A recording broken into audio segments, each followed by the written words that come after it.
Oui, le titre de ce thème, c'est la vidéo depuis le temps qu'on en parle. En fait, encore une fois, je vais développer 3 points. Euh, Déjà, le fait que la vidéo, c'est simple et c'est incontournable.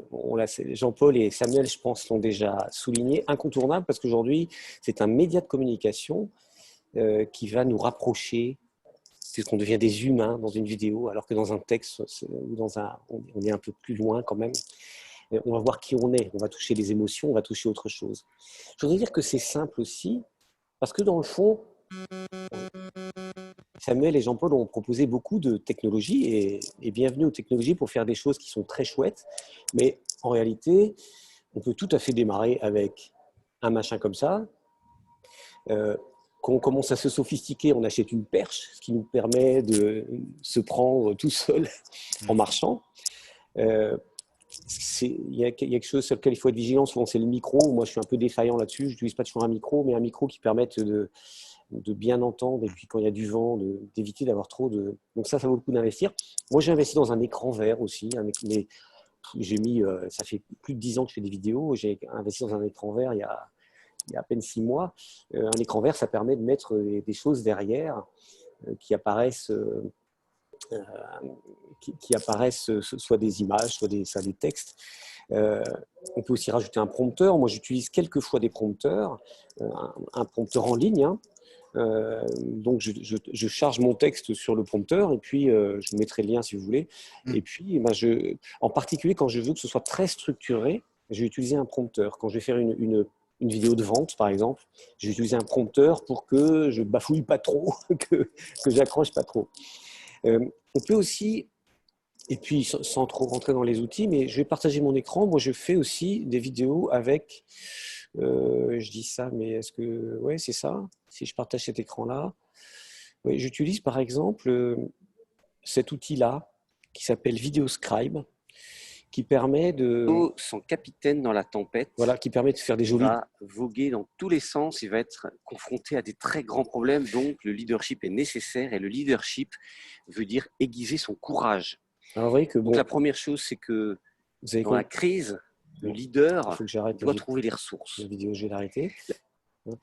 Vous avez compris, c'est pas ma main, mais c'est un outil que j'utilise qui s'appelle VideoScribe, que j'utilise dans les formations que je fais en ligne, ou même quelquefois dans des vidéos pour la rendre un peu plus vivante sur quelque chose sur lequel je vais faire un schéma, etc. Donc, c'est assez simple. Vous pouvez utiliser des outils tels que l'a expliqué Samuel ou Jean-Paul. Moi, très souvent, je fais une vidéo que je mets en ligne directement comme ça. Mais j'en ai publié des centaines déjà. Et je vais revenir là-dessus.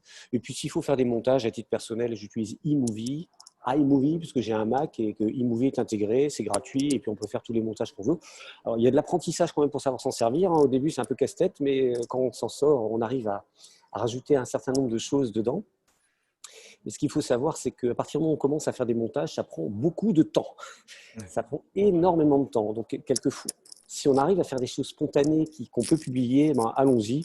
Là, les 100 chansons que j'ai publiées, je peux vous dire que bon, il y en a sur lesquelles j'ai recommencé pas mal de fois, mais ça n'empêche qu'elles ne sont pas parfaites. À chaque fois que je réécoute l'une de mes chansons, je me dis oh merde, là, peu importe. L'important, c'est aussi d'être très naturel. Poster sur YouTube, c'est d'une simplicité déconcertante, puisqu'il y a juste à cliquer sur un plus et hop, ça en publie automatiquement, c'est immédiat.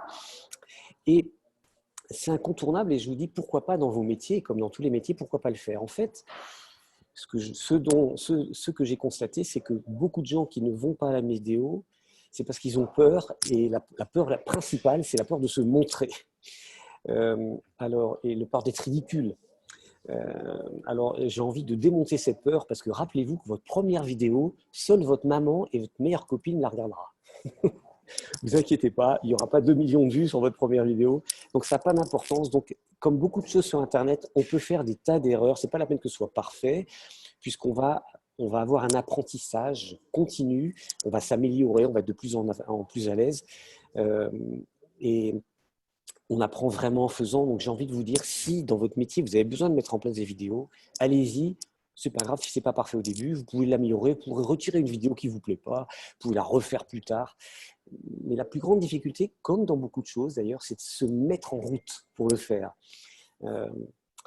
En sachant que la vidéo, ça ne remplace pas tout non plus, hein. Je pense que ça a beaucoup de qualité, la vidéo, mais ça ne remplace pas. Comme on a vu que la télé n'a pas remplacé la radio, que la radio n'a pas remplacé les journaux, que l'ordinateur n'a pas remplacé la télé. En fait, chaque outil prend sa place. Donc, la vidéo ne remplace pas l'écrit.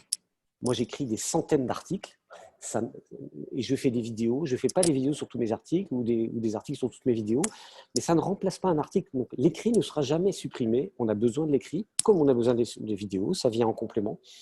Une vidéo, ça ne remplace pas une négociation, ça ne remplace pas des vraies rencontres, hein. Les vraies rencontres ont quelque chose de singulier entre humains, et donc les vidéos ne remplacent pas ça non plus. J'ai froid. Hop. Mais la vidéo, ce qui est intéressant, c'est que ça apporte à chaque fois l'idée, quand on démarre une vidéo, c'est de dire « je dois apporter de la valeur ». Quelle est la valeur que je dois apporter? C'est là que les gens vont être fidèles parce qu'on amène de la valeur et puis ça va créer de la confiance. Pourquoi? Tout simplement parce que quand on fait une vidéo où on est soi-même l'acteur, eh bien, on est un humain qui s'exprime et la personne qui regarde et qui voit de la valeur se dit « oui, mais je ressens la chaleur humaine de quelqu'un ». Ça apporte quelque chose de singulier qui est la présence. Et la confiance va venir du fait qu'en effet, on démontre une compétence, on montre éventuellement ce qu'on a pu rencontrer. Moi, je fais des interviews, par exemple. En faisant un interview, ça montre que, d'une part, je fréquente les gens qui sont en train de parler, ben, c'est des gens que je connais, donc ça valorise quelque part qui je suis. Et puis, ça m'amène à poser des questions, ça me pousse à poser des questions intéressantes, puisque il y a beaucoup de choses qui résident dans la qualité des questions qu'on pose.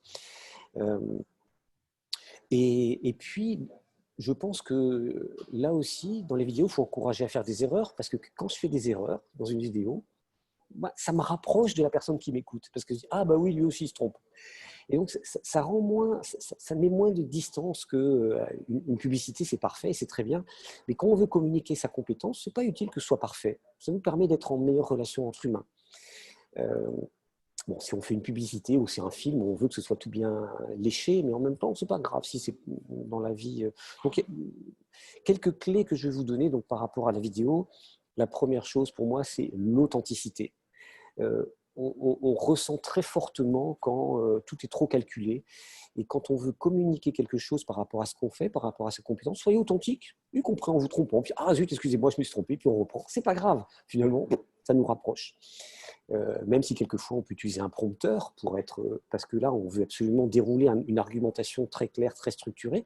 Donc le prompteur est très utile pour ça, parce que ça nous évite de trop nous égarer. Une deuxième chose dans mes clés, c'est d'avoir un discours qui soit très structuré. Moi, j'emploie très souvent, j'ai 3 points à vous dire. 1, 2 et 3. En fait,